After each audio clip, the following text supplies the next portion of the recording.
watu wengine wakatupa nguo cha kuvaa. Si ndio hivyo, tukiamuka nyumba yote ikamomoka. Ikimomoka tulipata wana wengine wanamekunja ukatupeleka huko mahali, tukaenda tukakunywa chai. Maji iliingia wakati wa saa 6 kwa unusu kwa ya mama yangu, alafu na mtoto wangu na mtoto wa brother yangu. Lakini upande huu mkiona vile tunakaanga, kutoka upande ule ni maji yote, mimea yetu yote haiwezi ikafaulu. Labda hii ndio tutakula hapa tu, hakuna kitu kingine.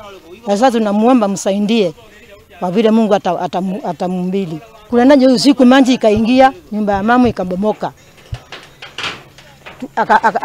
Akapiga nduru. Hata mama suso mwingine hapa aliangukiwa akiwa ndani, alikuwa anatolewa usiku. Kama sipokuwa ni kapati ingine ilikuwa kwa nyumba, tungimkuta kama amekufa. Hiyo ndio ilisuia mapati ikafanya nini, akakuwa hapo chini.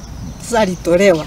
Tungikuwa tukiongea mambo ya matisi. Unaona? Sasa hiyo ndio kulifanyika namna hiyo sasa. Lakini wakati mwingine ikifika hapo tutamuita ndio muone. Unajua tunaweza mwambia mseme ni uongo.